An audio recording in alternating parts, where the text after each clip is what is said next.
No. 47 save her, no matter what. General Pav. Kai watched as Jin held his head in his hands. The masked man was crying hysterically as he rocked himself back and forth on the ground. At the sight of the pathetic man, Kai disregarded Jin as a threat. Sota, no, you can't, is this my fault? Sota, all my fault. Standing still, Kai carefully eyed Sota's still body. Crimson streamed freely down the spikes that were embedded into his body, flowing into the large puddle below him. Ripples pulsed out with every new drop of blood that fell. Satisfied that the so-called King of Curses was dead, Kai turned to the direction he had last seen Himiko and Eri run off to. Bending his knees, the head of the Shihasaikai leapt into the air and landed on a far-off rooftop. With incredible ease, he began sprinting and jumping from rooftop to rooftop toward the key to his future. You're not going anywhere, Eri. XXX.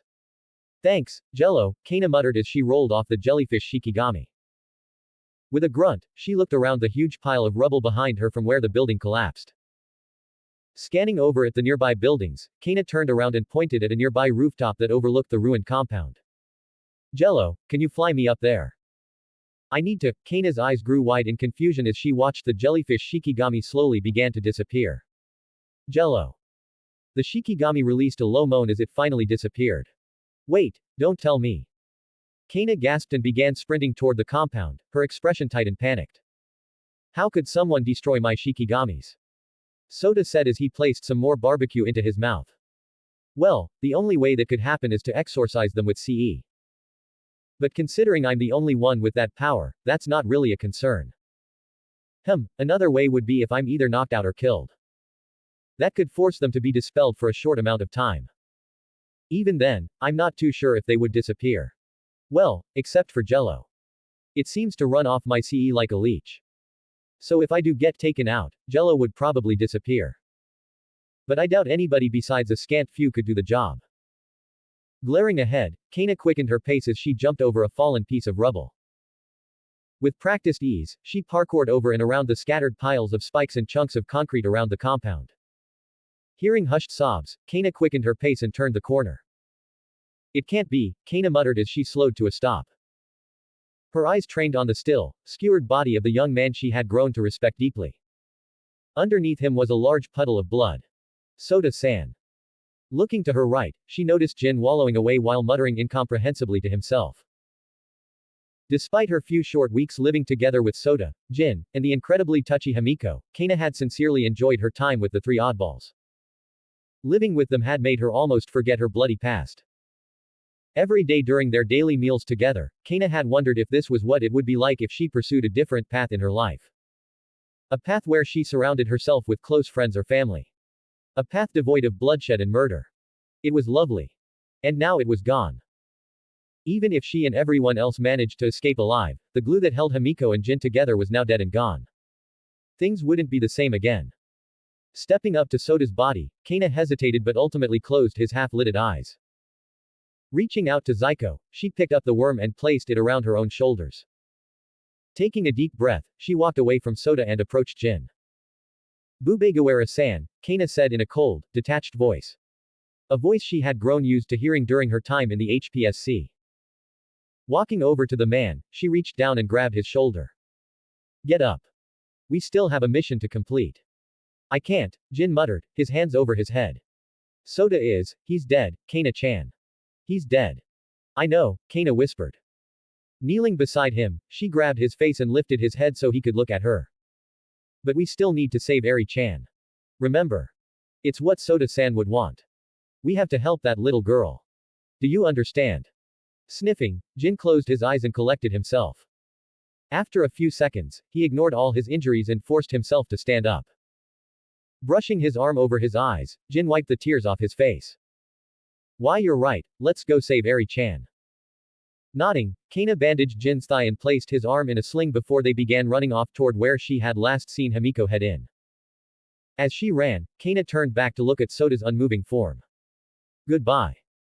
With no one left around, no one was there to notice the ripples on the blood puddle's surface quicken until they came to a complete stop below Sota's body. Inexplicably, the ripples began to invert. XXX. Several blocks away, Dozens of people were walking toward their evacuation zone, guided by police officers wearing bored expressions. Ha! What a pain. One of the traveling civilians said with a groan as she wiped some sweat off her neck. Beside her, another young woman nodded. Shouldn't they have warned us ahead of time we were supposed to have an evacuation drill? I know, right? Like, shouldn't they be more considerate or something? The brown-haired young woman said with an eye roll. Keep it moving, everyone. An officer with sharp teeth and green eyes said as he directed the large marching crowd forward. Remember, act as if this was the real deal. Standing next to a bookstore at a nearby intersection, Detective Yoichi and one of his subordinates stood beside one another, watching the annoyed crowds walking down the street. Hey, Detective Ige. I don't mean to question you or anything, but why are we doing this? A young man with slicked back black hair said. I told you already, Kurihara-kun. Yoichi took a drag of his cigarette and then blew out a puff of smoke. This was simply a precaution. We got a call about a bomb threat. But from the sound of the caller's voice, that call was clearly a joke. If it was clearly a joke, is evacuating 12 city blocks full of people really necessary? Kurihara said as he motioned at the agitated people and even some police officers. I can't believe the chief okayed this. That's because he didn't. Yoichi thought as he looked away. Kabang. Suddenly, a powerful tremor rocked the city all around them, causing all the evacuating people and officers to momentarily lose their balance. Off in the distance, smoke and chunks of concrete flew up into the sky. As the structures fell, several more tremors shook the city, causing waves of panicked screams through the civilians. What was that? Holy shit. Was that an actual bomb? I thought this was a drill. Where are the heroes? Detective Yoichi watched the rising pillars of smoke with wide eyes. Damn it, Sukuna. What the hell is going on over there? Yoichi screamed in his head as he heard several officers begin to call in the situation. There were even some calls being made to bring in some support from heroes. Whatever you're doing, do it fast, Sukuna. Detective. We need to get these people out of here. Right. Let's get moving. XXX. It's okay, Eri-chan. Everything's going to be okay. Himiko forced herself to smile as she continued running through the empty city streets. She winced as her swollen ankle sent waves of pain up her leg. Eri looked up at Himiko with worry as she continued looking behind them. Her large red eyes scanned the streets below before moving up to the rooftops. A wave of terror shot through her as she spotted a six-armed creature with a plague mask staring down at her with rage in his eyes. He's here, Eri whispered. Pulling on Himiko's shirt, Eri pointed behind them in a panic. He's here. He's here. Feeling as if a bucket of ice had spilled over her, Himiko stopped running and spun around. Looking up to where Eri was pointing, Himiko found Kai looking down at them. Glaring at him, she forced herself to continue running. He won't get you, Eri-chan. I promise. No, that's enough, Eri muttered. Just let me go, or he'll kill you too. And no. No one's dead. Himiko yelled as she ignored her injured ankle. I'll save you. Just watch me. Admirable. Feeling a wave of nausea come over her. Himiko's sense of balance turned upside down, causing her to trip and roll on the ground. With blurry vision, Himiko looked down at Eri and double-checked to see if she was okay. Eri-chan. Himiko said as she tried to stand, but her body and mind continued to sway. It's okay, I'll protect you. The two girls spun around as a loud crash rumbled behind them. Looking back, Himiko and Eri watched as Kai slowly stood to his full height. Eri began to shake as she took in his new, more terrifying form. Eri, Kai muttered coldly. Come here. Stay back, you six-armed piece of shit. Himiko growled out as she stood up despite the overpowering nausea. Reaching behind her, Himiko brought out her blunted weapon as she stood in front of Eri protectively. Where is he? Where's Sukuna-kun? Ah, were you too close? Kai said with amusement in his golden eyes. Soda tried to stand in my way, so I killed him. Himiko's expression fell into disbelief and despair before she closed her eyes.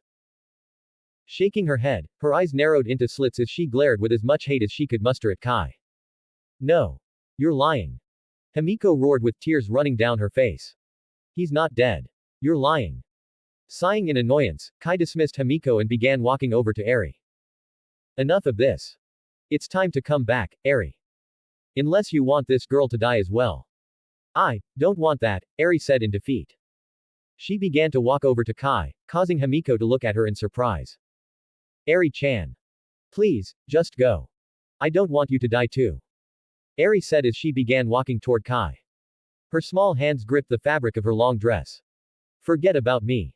I don't think so. Gasping in exhaustion, Jin marched towards Kai with his expression set into a rage.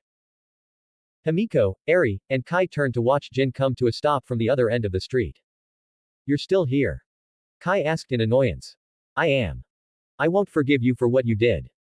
Jin roared as he pointed a finger at Kai. But I promise you this. We will save that little girl. No matter what. You've seen what I can do, Kai said as he motioned to himself. I've defeated the so-called demon god. Tell me, what can you do? Jin huffed angrily and pointed up to the sky. That. Kai, Himiko, and Eri all looked up at the rooftops to see over 50 Kana clones all aiming down their snipers at Kai with fire behind their eyes. And this. Jin yelled as a large wave of black liquid exploded behind him. Rising out of the goo, dozens upon dozens of Jin clones sprang to life. Their eyes were set into a frenzy as they glowered at Kai. Sad man's parade. Before Kai could react, the sky rained down a volley of death. 86 comments 0 vote. No. 48 Awakening of the Fallen. A.N. A quick word from me before we get into the heat of things. It seems that there has been a lot of negative feedback in the last few chapters regarding the flow of events and character decisions. I was going to write a long list of why I did what I did, but that would be pointless. My reasoning over why the events from the overhaul fight happened the way they did is in the writing. Whether some of you are able to comprehend that isn't something I can help. Backquote. If you decide to drop the story because Sota isn't some omnipresent, overpowered, emotionless, super genius, perfect protagonist, that's okay. I'm sure you'll find another story on webnovel that will tickle your fancy. For all of you who are enjoying my story for what it is, thanks for your continued support and comments. It's what keeps me writing. Now then, without further ado. Let's get on with the show. Dash. General Pav. Bubegawara Jin's quirk was called, Double. It was a quirk that allowed Jin to create an exact duplicate of anything, living or not. To duplicate something, he first needs to know its precise measurements and characteristics. When they receive enough damage, the clones Jin creates will disappear. However, instead of disappearing into nothing, they decayed into a mud-like substance. The duplicates created were less durable than the original, and the second duplicate was even less durable than the first. This continues with each new copy made by a copy. When Jin creates a duplicate of a person, he personally has no control over the clones because they have their own autonomy, personalities, and abilities that are utterly identical to the original. Take this. My ultimate attack. Jin yelled as he pointed a finger at Kai. Sad man's parade. Up on the rooftops, the small legion of Kana clones all lifted their rifles and fired their weapons at the momentarily stunned head of the Yakuza. Bullets rained down on Kai, with dozens of loud cracks filling the sky. What is this? Is this your quirk? Kai yelled as he raised a golden barrier over him to defend himself from the hail of bullets. Due to the constant onslaught of powerful gunfire, the barrier over Kai began to crack fast until it shattered.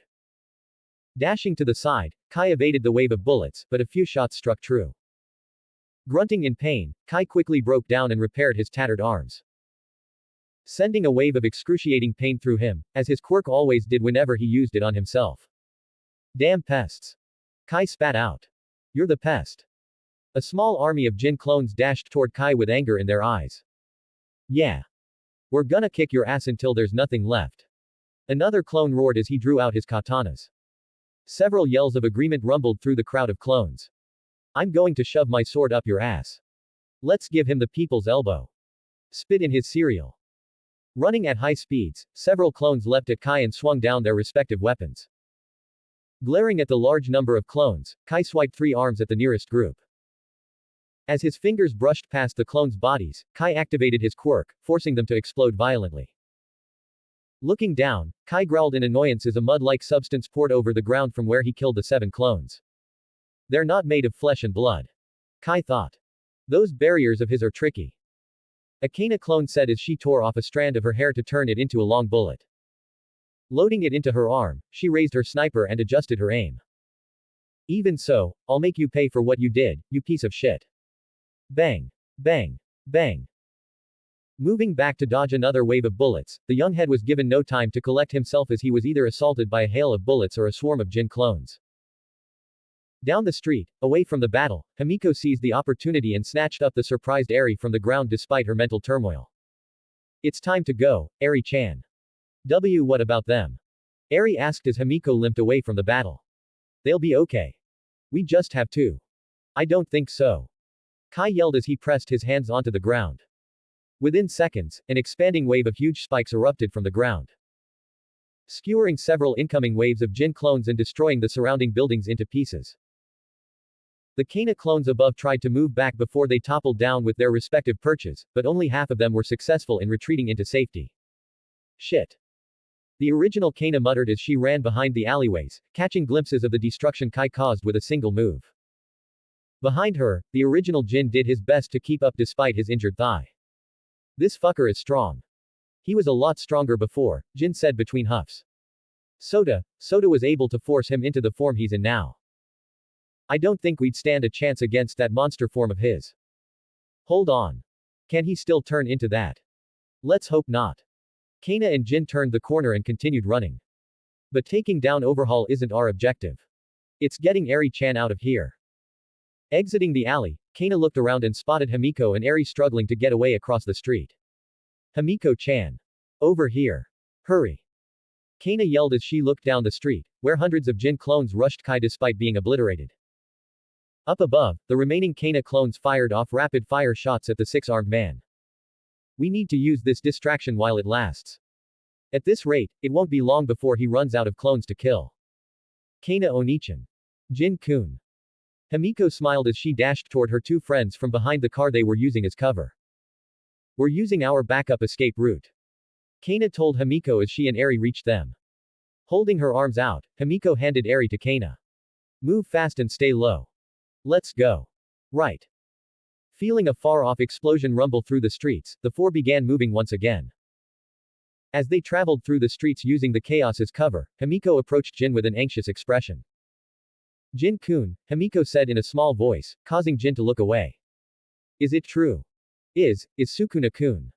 It's true, Jin muttered. Soda he's gone, Toga-chan. He died, saving my life. It's all my fault. I'm so sorry. Himiko's expression became crestfallen as she fought back a sob. It's not your fault, Jin-kun. It's not anyone's fault but Overhaul's. I swear, I'll kill him one day. I'll gut him. I'll make him pay for what he did. Pick up the pace, you two. We don't have a lot of time. Crack. A large wall made of concrete and asphalt rose in front of the four, causing Eri's eyes to widen in terror as she realized they'd been found. Kana cursed as she turned back to watch Kai walking over to them, his body covered in sliding mud. But what caught her attention was his burning golden eyes piercing at her. No, he's not looking at me, Kana muttered as Himiko and Jin stood in front of both her and Eri. That bastard won't stop at nothing to get Eri-chan back. XXX. Shimizu Soda Pav. Turn a negative into a positive. Multiply negative cursed energy by itself. Combine them. Smash them together. There it is. The core. Grab it. Hold onto it. Make it yours. Finally. The reverse curse technique. Blinking, my surroundings slowly came into focus. I looked down and saw several concrete spikes stabbing deeply into my body. Using my only remaining arm, I pushed myself free and stumbled back. Due to the blood loss, my knees gave out from under me. I looked down at the bleeding holes within my body and transformed my remaining curse energy into positive energy.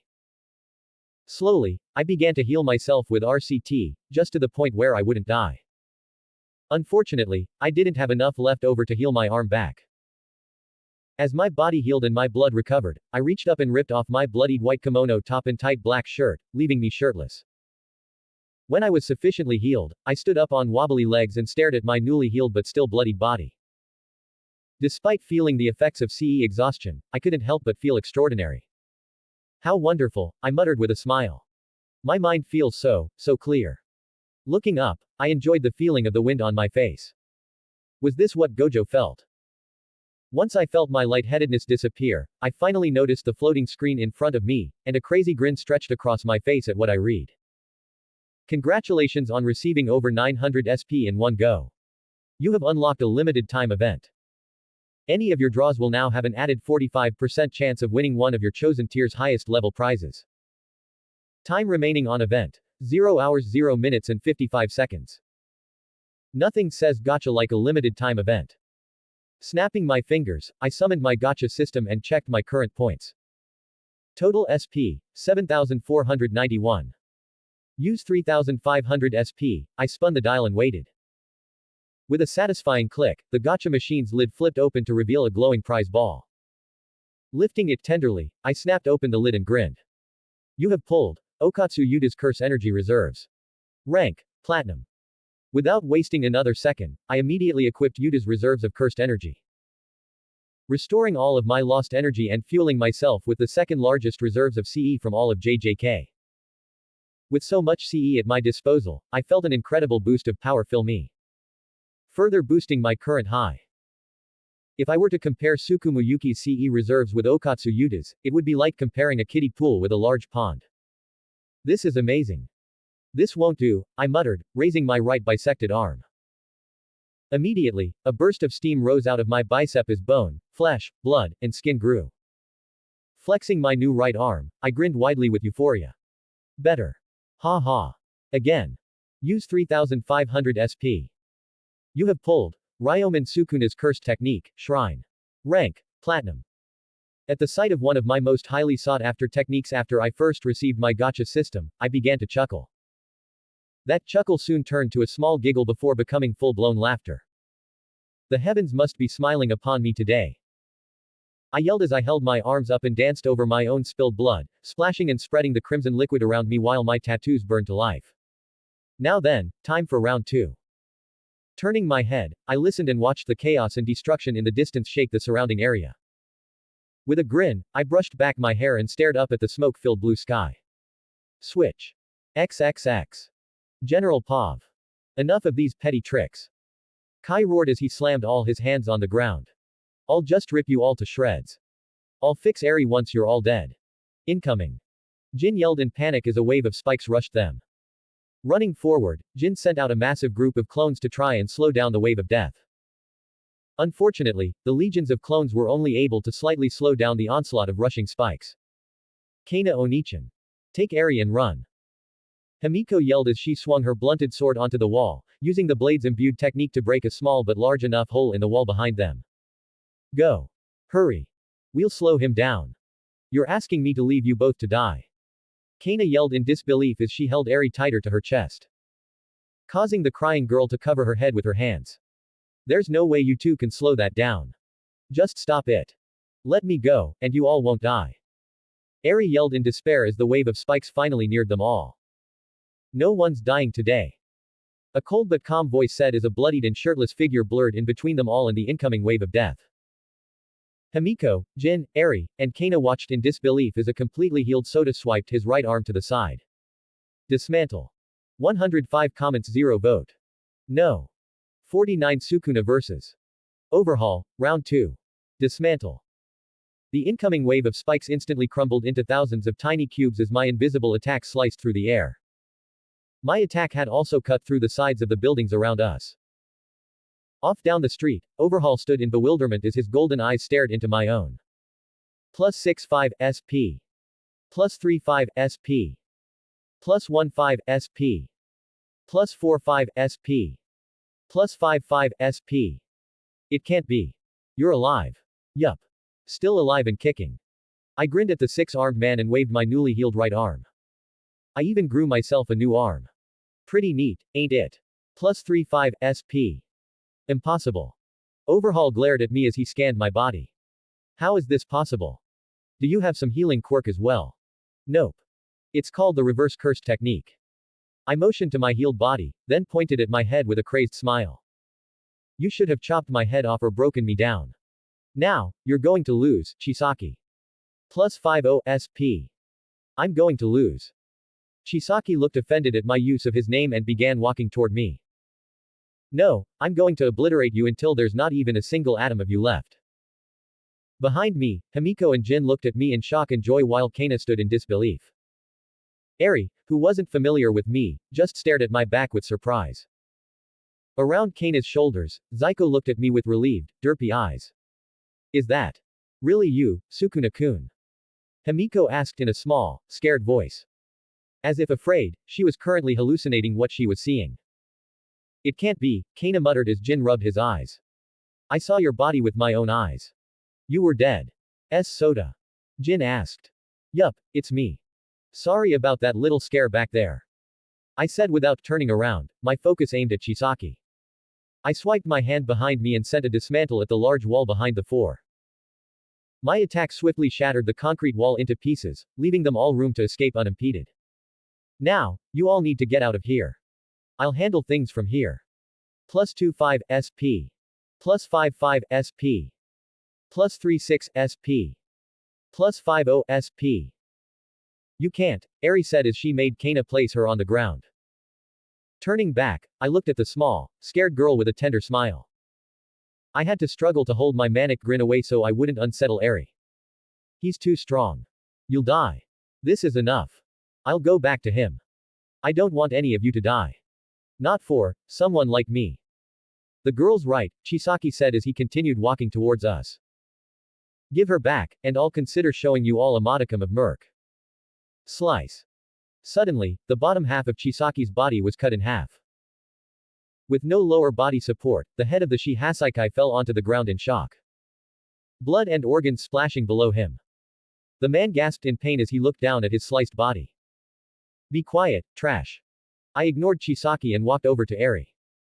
Kneeling down beside her and Kana, I placed a comforting hand on Eri's head. It's okay, Eri.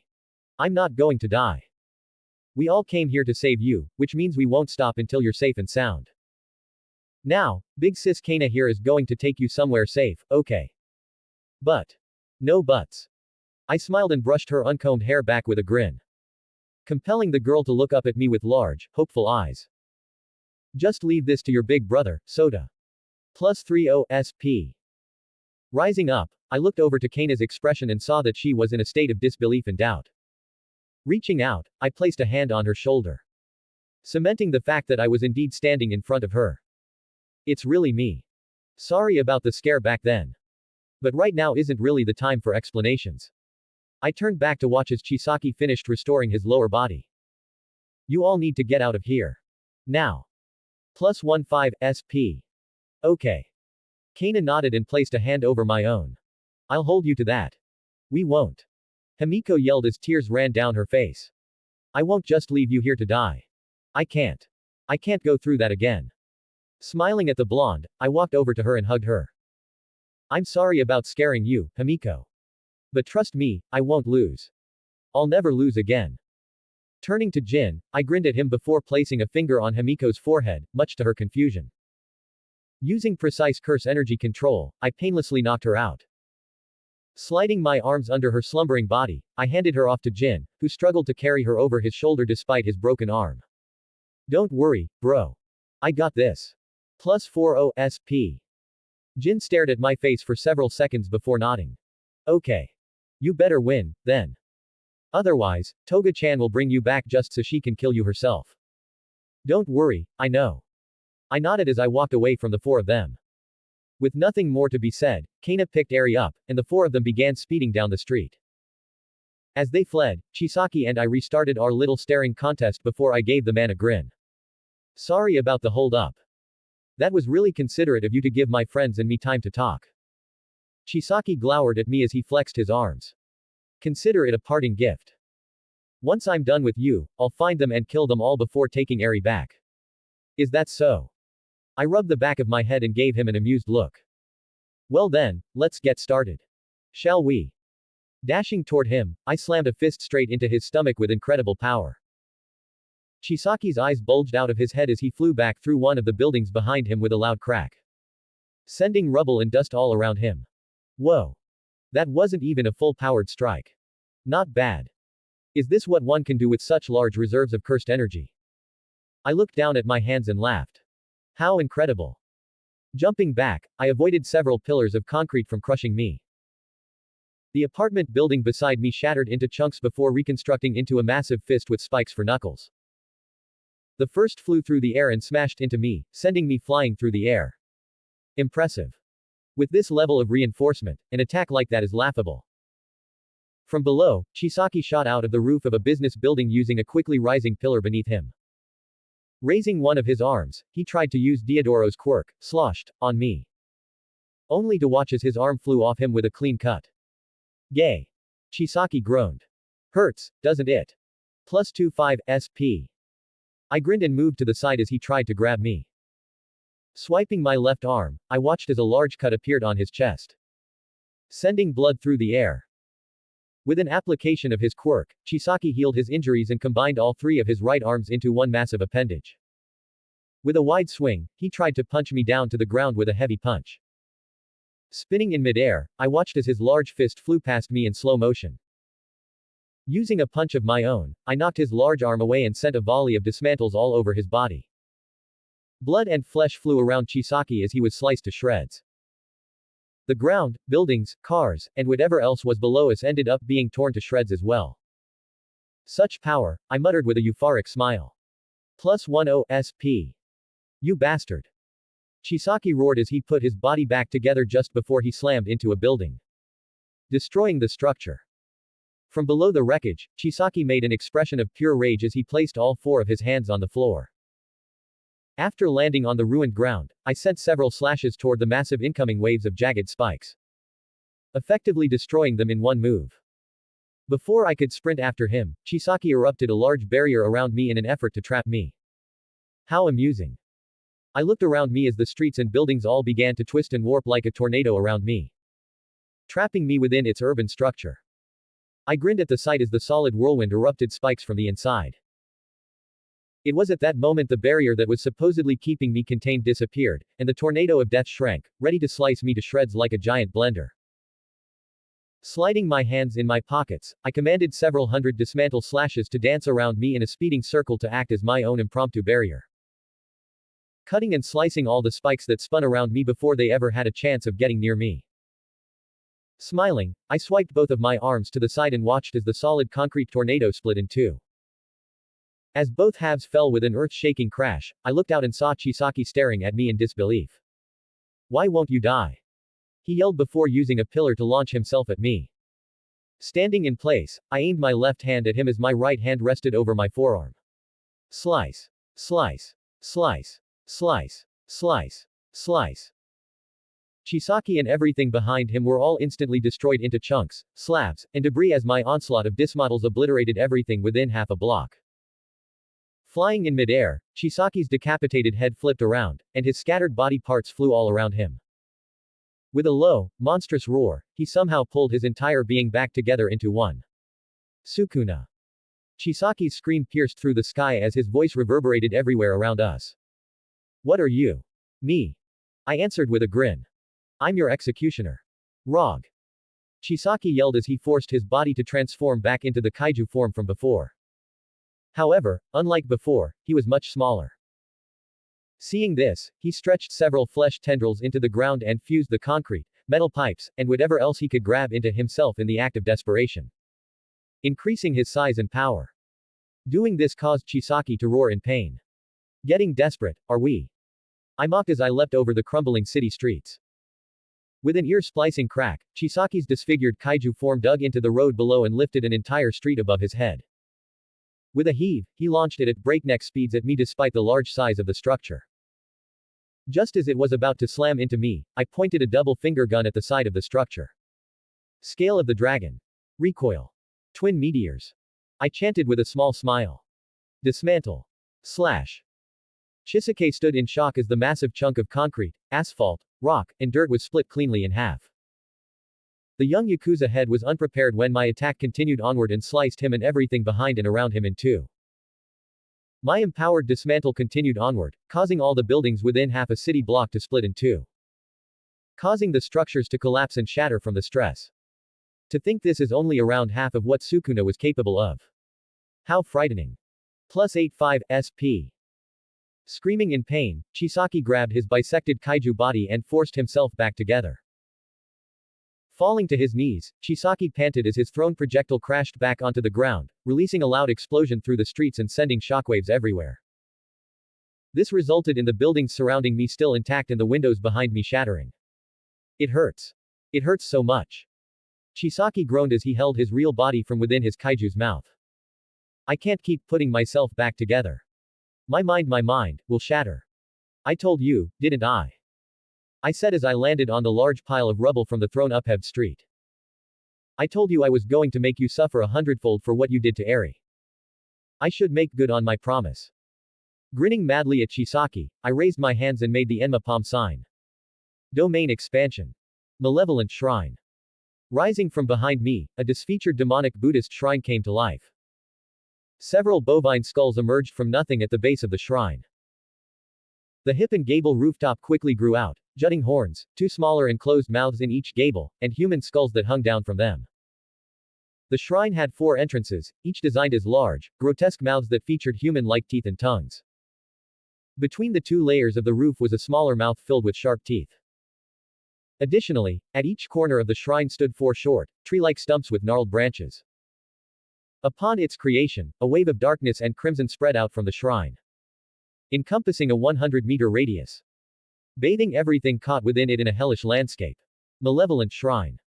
Unlike other domains, it does not cut out a separate space with a barrier. Manifesting a domain without a barrier was like painting in the air without a canvas.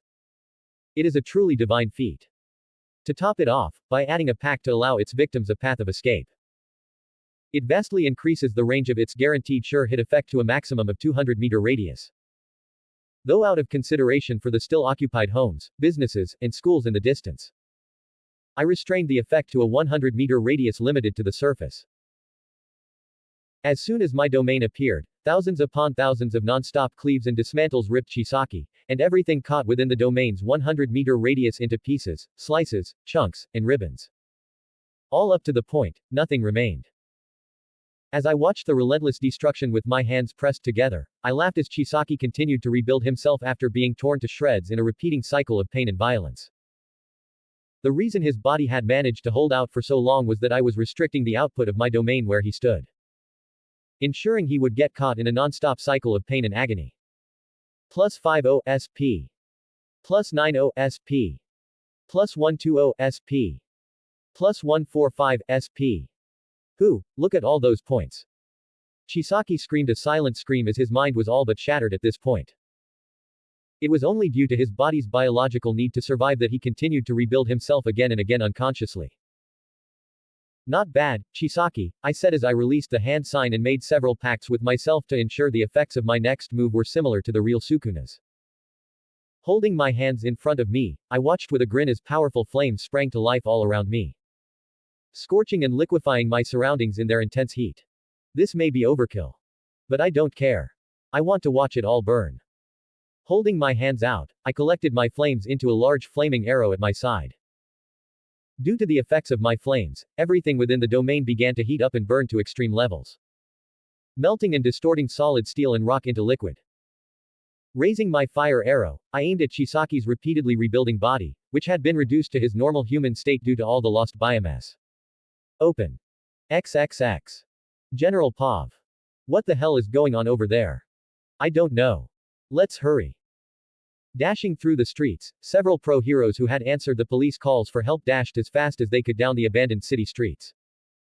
As they all ran, the loud sounds of destruction and explosions resounded out in front of them.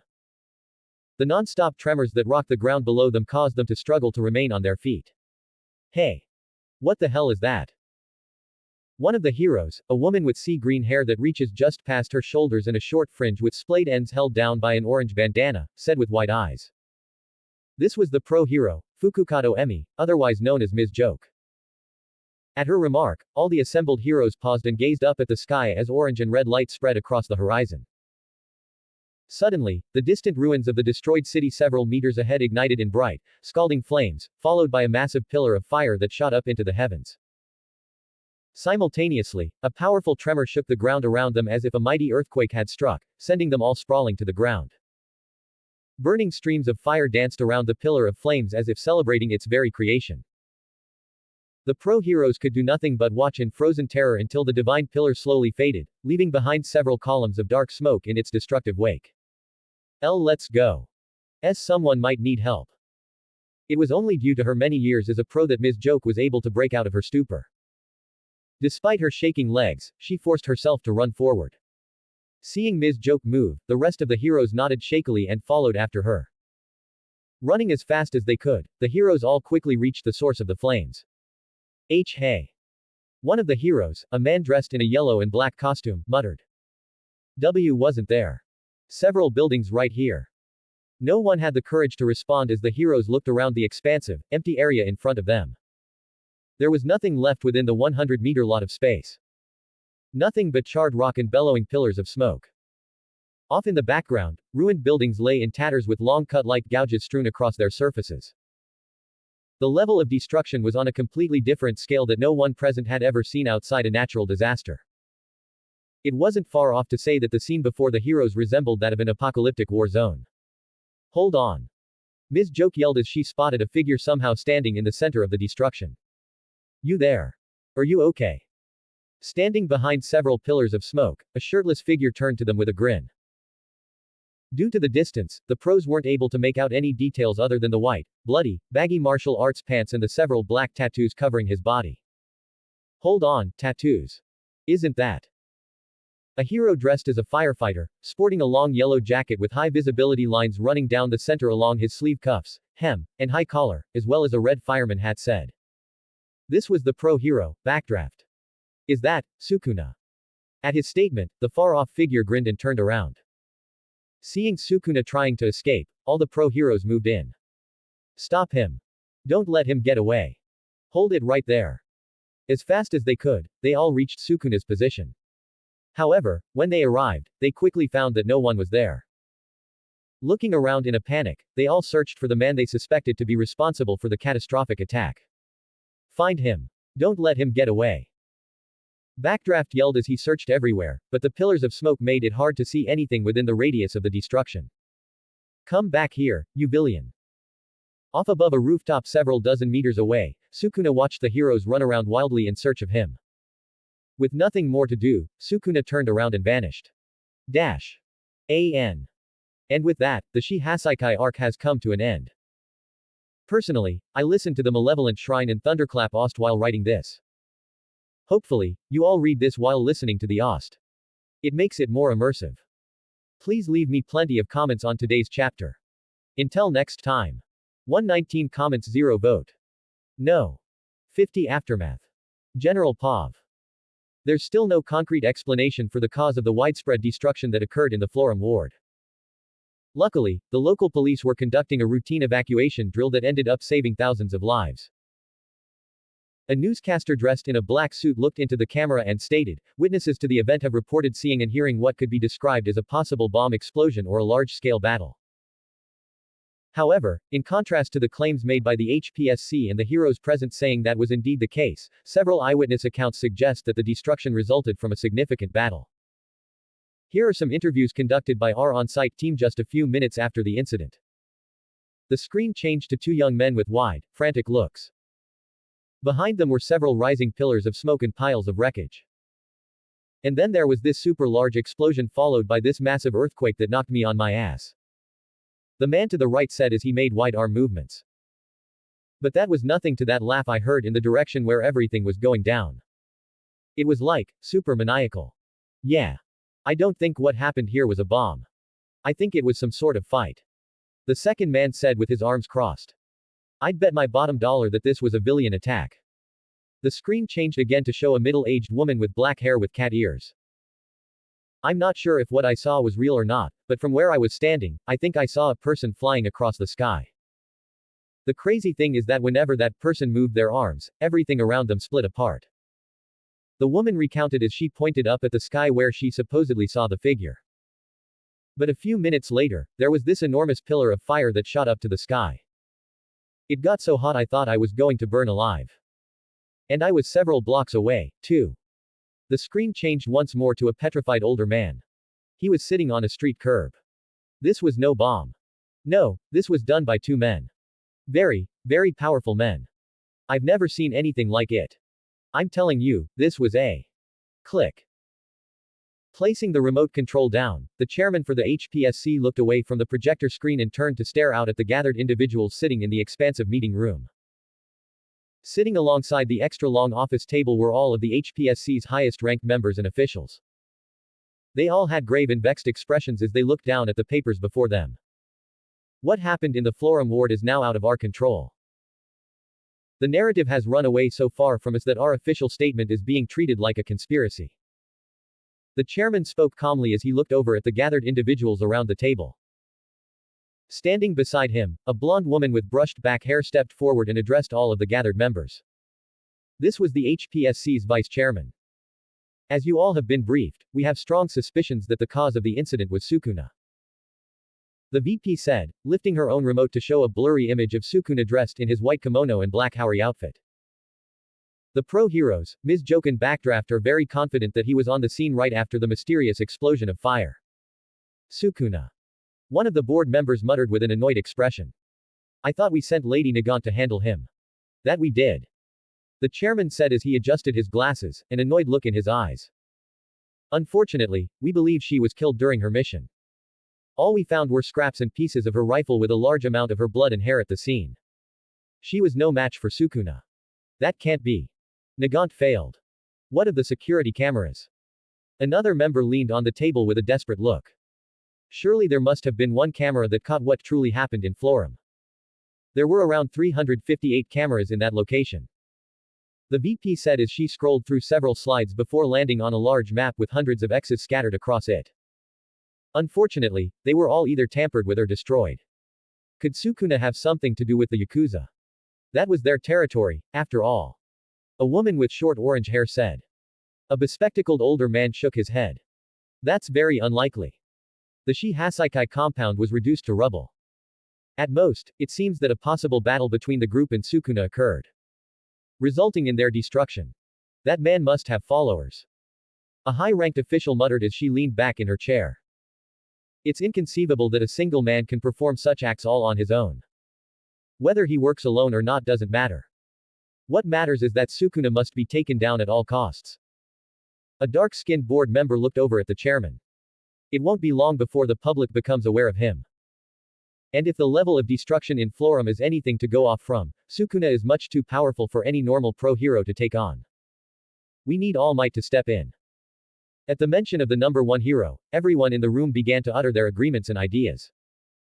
Standing still, the chairman seethed silently as he watched all those he gathered seemingly dismiss him. This wasn't a shock to the man. He could understand why they were all dismissing him despite his higher rank. It was due to his mishandling of the situation. If only he had handled the situation with Sukuna before the destruction of Florum, then he would still have the confidence of his upper staff. Enough. The chairman spoke loudly, his voice heavy with authority. Slowly, everyone within the room grew silent as they turned to him. I'm aware of the gravity of the situation, and I've made the proper arrangements to bring Sukuna down. I will not allow the so-called demon god to destroy the peace of this country. The chairman stepped forward and gave everyone a stone-cold glance, causing them all to remember why he was the chairman of the HPSC. On that, you have my word. XXX. Shimizu Soda Pav. The aroma of sizzling meat and vegetables wafted around my back courtyard.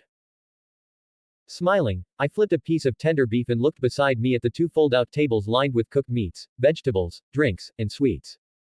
What do you think, Eri-chan? Is it tasty? It's good. It's sweet. I smiled as Kana wiped the corner of Eri's mouth with a napkin.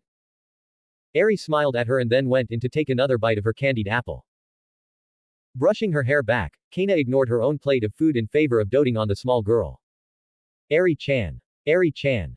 You need to eat some meat, too. Himiko smiled as she kneeled next to Eri with a piece of grilled steak between her chopsticks. Eri nodded and let herself be fed by Himiko. Enjoying the taste, the little girl chewed happily on the food. We did a good thing, didn't we, Soda? A bandaged Jin said as he walked up beside me. His ever-present mask was nowhere to be seen. Lifting up his plate, I placed some grilled chicken and mushrooms on his plate. Yeah. It almost made getting stabbed worth it. I grinned and placed some more raw chicken on the grill. Then again, that's not really on Eri. I was just too weak at the time. +10 SP. If you're weak, then what am I supposed to be? The strongest. That's what. Jin proclaimed as he flexed his good arm. Still, what was that move of yours called again? The positive inverted technique. Flipping a thick slice of onion, I turned to him and grinned. Close. It's the reversed curse technique. It's pretty much when you multiply a negative against itself to get a positive. Easier said than done, though. But now that I understand it, I can pretty much heal any injury I get as long as I have enough cursed energy. That's so broken, Jin muttered as he looked down at his broken arm. It was now in a signed cast held up by a sling. It's been a week since our battle against the Shihasaikai and the death of Chisaki. Throughout that time, countless reports and stories have been made to cover the unexplainable large-scale destruction that occurred in the Florum ward, where it all went down. You couldn't find a single news station that wasn't covering or creating its own scenarios or stories. The official story supplied by the HPSC and the police was that a bomb had accidentally gone off. However, a large number of the public didn't buy their story. Some were calling it an act of terrorism. Others a large-scale villain attack. But what interested me the most was that no one had used my name even after a group of heroes spotted me. It's most likely the HPSC keeping the truth of the situation under wraps. Kana had said after Himiko asked why the truth wasn't being told. They're trying to keep the public from knowing of Sukuna's existence. This made sense. Those in power would do anything to secure the semblance of peace within this country. No matter the cost. Hence Kana's bloodied past. Still, I wasn't too interested in whether or not Sukuna took the credit or the fallout for what had happened. I was more worried about Eri. The young girl wasn't quick to believe me when I told her and everyone else that I had taken down Chisaki. After an hour of talking and convincing her that Chisaki was truly gone and that he would never hurt her again, Eri broke down into tears, causing Kana and Himiko to forget their list of questions for me in favor of comforting the girl. But once Eri fell asleep from all her crying, it was finally time for me to explain how I survived. Explaining to them what the reversed curse technique was went about as well as I thought. They understood what I was trying to get at, but the deeper concepts of how the technique worked were impossible for me to explain. It's sorta like this, you have to go fwoosh, f-wish, and fwoosh again. Sorta like that. I said as I made these odd hand motions. Safe to say they weren't amused. Himiko was rather annoyed I had knocked her out, but she quickly forgave me. That was on the condition that I would always greet her with a hug for the rest of my life. No matter the time or place. While it was a little embarrassing, it was better than receiving the cold shoulder from her all the time. Unlike Himiko, Jin was extremely happy that I had risen from death with little explanation other than the swooshes and swishes. The man had even given me a quick bro hug after I came back from wiping any traces of Chisaki from the planet. He was a real one for that. Kana took my explanation in stride. Her words were that my abilities were already strange and powerful enough as they were. Being able to heal myself from the clutches of death shouldn't be that big of a stretch. But the weirdest thing to me was when she hugged me tightly and patted my shoulders. This was weird because she wasn't an overly touchy or emotional person. Well, that was unless it came to Eri. She became quite the mother hen when it came to her. The woman had some crazy maternal instincts. Moving on to Eri, the poor girl was still deeply traumatized by everything Chisaki had done to her. However, when I asked her what she wanted to do, whether that be going to an orphanage or staying with us, she grew into hysterics. Eri ran to Himiko and Kana and began to cry, saying that she wanted to stay with the people who saved and comforted her. I can't believe you, Sukuna-kun. Himiko gave me the stink eye. Soda-san, you're terrible. Said Kana. Not cool, bro. Not cool, Jin muttered. Their comments were harsh but not undeserved. Still, I needed to give Eri the choice. I didn't want her to feel like we would decide her future simply because we saved her. Soda Oni-san. Would you like to try some? Eri shyly asked after walking over to me. She looked back to Kana and watched as the older woman gave her a nod. With newfound confidence, Eri held out her half-eaten candy apple toward me.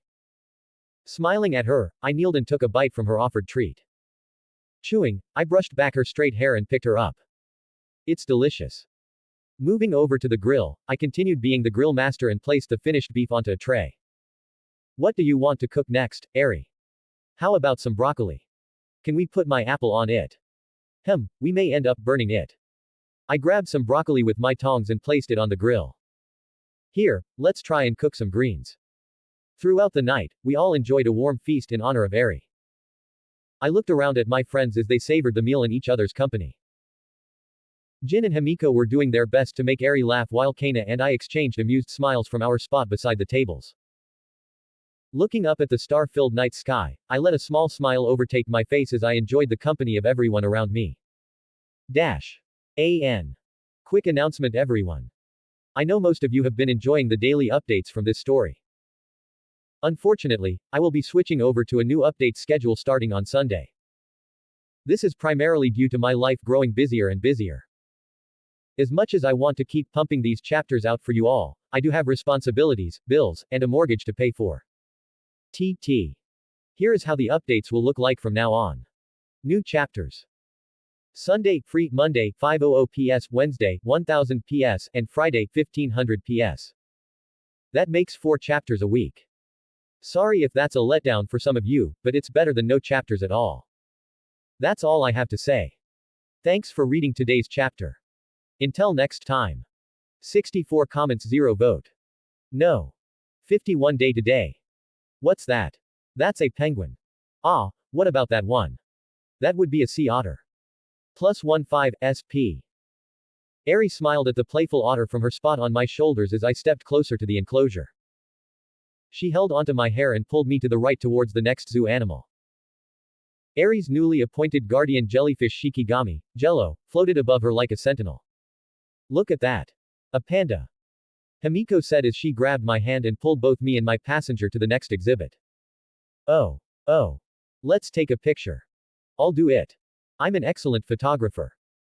Jin raised his Canon camera from over his chest and began snapping several shots of us three.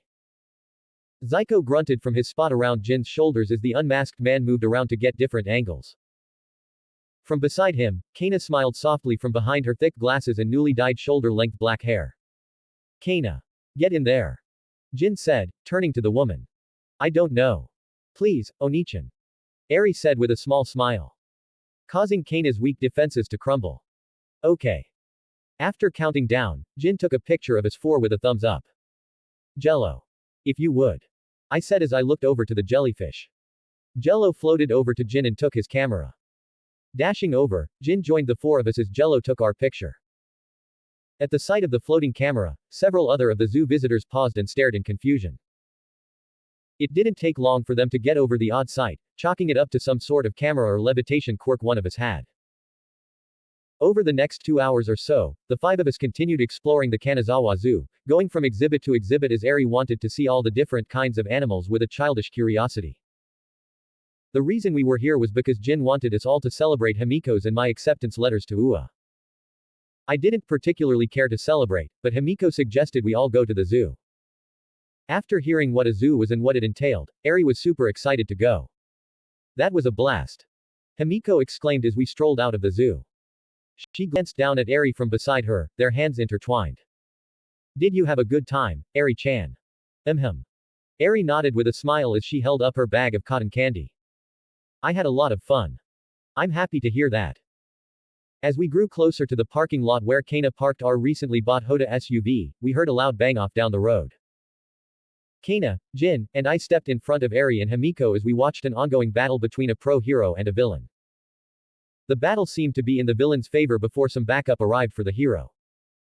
Now outnumbered and overpowered, the heroes quickly took down the villain with minimal environmental damage. Not bad, I muttered as I helped Eri inside the car. These Kamakura heroes are pretty efficient. True. Jin nodded as he sat down on Eri's left. But what can you expect when it's a 4 versus 1 fight? It was a super unfair fight. Who cares? Himiko said as she sat on Eri's right. I got into the passenger seat, and Kana got behind the wheel.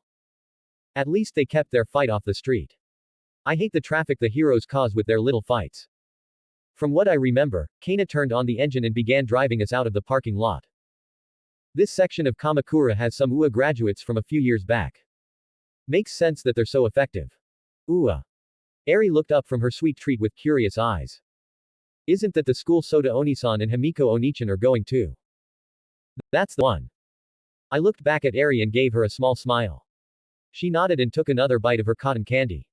Enough about this. Let's go grab some lunch. Let's get some ramen, sushi. Himiko and Jin said excitedly before turning to each other with challenging looks. Not again, Kana muttered as she removed her shades. Bringing out a notepad, I flipped through the pages before I arrived at a page with a scoreboard. It was split between Himiko and Jin, with Jin in the lead. My money is on Jin this time around. You? I asked Kana as I raised a small bundle of bills. Plus 15 SP. Please stop gambling in front of Eri-chan. As we left the zoo, the heated debate on where we would eat commenced between both blondes. XXX. General Pav. Yes, I have just arrived. Walking through the Narita International Airport, a tall, well-built man with brown hair held a black disposable phone next to his ear. As he walked, he made no attempt to walk around or avoid all those who crossed his path. Those who were shoved away were quick to anger, but one look into the brown-haired man's dead gray eyes caused them to freeze in their curses. Quickly, everyone who stood in his path moved out of the way. Excellent.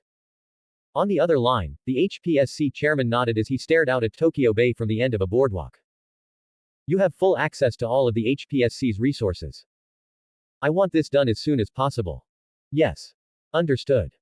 The brown-haired man said in a thick accent with German tones. Worry not, I will find this king of curses and bring his head to you. Make sure you do. Remember, you're not the only one who was given this contract. The chairman said as he hung up the call. The head of the HPSC continued to watch the rolling waves of water before throwing his phone into the sea. Turning around, he walked down the boardwalk in the direction of his awaiting driver and car. XXX. Shimizu Soda Pav. Himiko flipped through her textbook with a bored expression. Okay, so can you explain this concept again? I'm still having trouble with the periodic table trends, she asked, tapping her pencil against her chin. I nodded and sat up from the oversized pink beanbag chair while placing down my manuscript for Order of the Phoenix. After stretching, I walked over to her desk and peered down at her work. Currently, the two of us are located in Himiko's room. It was full of bright colors and full to the brim with girly knickknacks, and a large makeup table sat along the wall. Sure. Think of it like a map. As you move down the groups, the atoms get bigger because of the added electron shells. And as you go across a period, the nucleus gets stronger, pulling those electrons closer, I explained, drawing a quick diagram on one of Himiko's notebooks. Get it? Himiko held her chin and nodded. I see. I don't get it, she replied, smiling. Is that so? Plus 15 SP. Sorry, Himiko muttered with a small bow. It's only thanks to all those nights of cramming we did that I was able to pass the UA entrance exam. Sighing, I rubbed the top of her head. Thanks to her hair being down, as it usually was at home, I was able to pet her unimpeded. It's fine. We just gotta get you to the point where you won't struggle in class. After we start school, I'll help you study some more. Plus 20 SP. Sukuna-kun. Himiko faked, cried, and jumped into my arms. Much to my chagrin. You're so kind. Uh-huh. Now, get back to work. I told you no television if you don't finish this set of problems. I grabbed her head and pushed her back. So mean. It's been 30 minutes. I've studied enough. Himiko whined and gave me her best puppy dog eyes. Please. No more. Fine. I reached down and grabbed her pencil from her hand. Unknown to me, Himiko's thumb traced my own as I plucked her writing utensil away. Flipping to a new page, I scribbled down a graph drawing alongside some numbers. Only if you can answer this question. I'll continue studying. Himiko cried as she flipped open her textbook. You do that. Is Soda Onisan being mean to Himiko Onichan? Eri asked from the cracked door. Behind her, Jin nodded as he watched as I explained several problems to a sulking Himiko. She's crying. Nah. Soda is just trying to help Toga-chan, Jin whispered as he and Eri continued to watch the study session.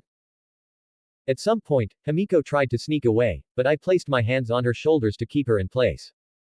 I think. XXX. So you're saying that what you did back in the Florum ward was only half of the size it could have been? Jin asked as he, Kana, and I all sat out on the back porch as we watched the starry night sky. Off in the background, Himiko and Eri were watching television. Yup. Nodding, I took a sip of my coffee as puffs of steam flew out my mouth from the chilly air. I had to limit the size of my domain. Otherwise, the scale of destruction would have reached out another 100 meters. Plus 25 SP. Plus 25 SP. Kana and Jin blinked at the revelation and thought back to the images of the Florum ward from the news. The scale of destruction was already quite wide and horrifying, but to hear that it could have been twice as worse than that was eye-opening. That's rather impressive, Kana muttered as she took a sip of tea. It's one of my most destructive abilities. I closed my eyes and thought back to the moment malevolent shrine was slicing and shredding everything apart around me. In the center, Chisaki's body was repeatedly torn to shreds as a look of sheer agony was plastered on his face. As I thought back, an unconscious, sadistic grin grew on my face. I don't think I'll be able to use that domain again. At least not within a populated area. Yeah, that place looks like a parking lot now. Maybe they'll put 'em all there. Jin nodded and leaned back in his chair. Still. Even after getting as far as we did, we were still able to see that pillar of fire reach the sky. It kinda reminded me of nuke. Some real scary stuff. Hearing Jin's comparison made me frown. I wouldn't be surprised if everyone who had laid eyes on the divine arrow's effects had mistaken it for a nuclear explosion. Sorry, Japan. How did you do it? Kana asked, her eyes curious. How were you able to get the police to conduct an evacuation drill? I have a guy on the inside. While I wasn't sure I was going to use a domain expansion at the time, I was sure that the nearby civilians could have gotten caught up in our attack. I explained as I finished my drink. I'm glad I did that. Otherwise, as I was at the time, I doubt I would have hesitated using my domain even if there were people close by. +20 SP. +15 SP. Kana and Jin remained silent at my confession. From there, the three of us sat in silence as we simmered in what I said. I don't think you would have done it. Kana turned to me. Despite what you think and have done, I don't think you'd disregard those around you without a second thought. Otherwise, you would have killed me instead of offering me to join you. Kana-chan is right, Sota. Jin nodded. I believe you're a lot kinder than you believe yourself to be. Looking down at the few drops of black liquid in my cup, I wondered if what they said about me was true. Would I not have used my domain if there were people still nearby? Or would I not have cared and used it to erase Chisaki and anyone else who was unlucky to be there from the world? No matter the consequences. I'm not sure. You two might be right. Forcing a smile on my face, I raised my head and turned to them. Raising my empty cup, I stood up and motioned indoors. I'm gonna grab another cup. Be right back. They both nodded at me and began a new conversation between themselves. As I walked inside, I lost my fake smile and grabbed the pot of coffee. Yes. I hope you're both right. Sukuna-kun. Himiko said as she walked up behind me. What's the matter? You all right? Turning to her, I blinked in confusion as she was once again able to pick up on my troubled state. Looking back, I saw Eri focused on the childish anime that was on the television. I'm fine, I said after filling my mug. I was just in my head, is all. Turning to her, I saw that she was unconvinced. Walking forward, she walked up to me and brought me into a tight hug with her head on my shoulder. Placing my mug on the counter, I slowly returned the hug. Don't forget what I told you that night, okay? Yeah. I know. +35 SP. After a few seconds, she pulled back slightly and reached up to my cheeks. Her fingers brushed against my cheeks, causing me to stare at her with half-lidded eyes. Closing her eyes, Himiko began to lean in. Himiko Onichan. You're going to miss the show. Eri said as she walked into the kitchen, causing Himiko to jump back and turn to her with a flushed face. Tilting her head in confusion, Eri looked back and forth between me and Himiko. What's the matter? Your faces are all red. Are you too sick? +55 SP. No, it's just a little warm here. Himiko fanned herself as she turned to me with a shy and alarmed expression. Sukuna-kun here must have the heat on too high. Let's go lower it, okay, Eri-chan. Okay. Grabbing her little hand, Himiko pulled Eri along toward where the thermostat was. Before they left the kitchen, Himiko turned back and offered me a little wave with a smile. Not waiting for a response, she turned the corner and left. Standing still, I blinked several times before rubbing my warm face with my hand. This complicates things. 53 comments 0 vote.